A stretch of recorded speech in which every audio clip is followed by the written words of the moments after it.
Okay, so this is the next step, and I'm going to show you how to transfer the shortcuts that you have created onto your mouse onto the actual mouse. And the reason why you have to do that is you cannot install the software on the Sonic machines. So the mouse, you have to save the shortcuts onto the mouse itself. It has an onboard memory, and that's the beauty about it, because you can take this mouse now wherever you want it, and it will always execute the same shortcuts no matter where you go and what machine you go. So the way you do it whilst you're in your mouse configuration page, you click on this little cogwheel up here on top, and it transfers you into this next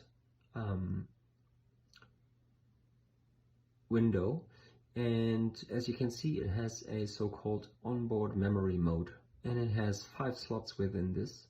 The way you activate this is you turn the onboard memory on, and you choose one of your slots, and you search for the relevant sub-profile, so profile, sub-profile, so in my case IntelliViewer, and you click on it. What it does then, once you clicked on it, it uploads it onto the slot. You've got 5 slots, but it will always be slot 1 that will be activated unless you deactivate it. So if you go to a different slot, you could, well, I think you have to switch this off. No. Switch it on again.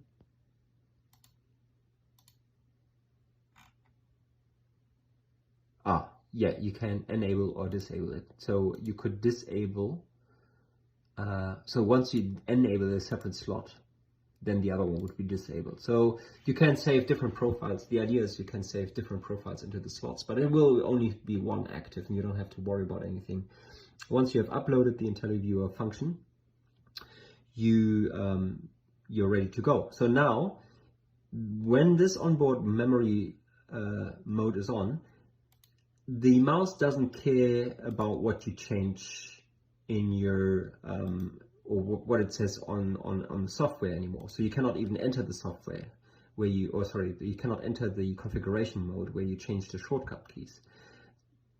If you want to change your shortcut keys, you have to go into the mouse and you have to switch the onboard mode off, and then you can go back, and then you can reconfigure your mouse buttons, and then once this is done, you can then again go to the cogwheel and activate the onboard mode, and then you would have to update your current sub profile. So you have to reload it onto your memory by clicking again onto this button, and as you can see, what will happen there's a couple of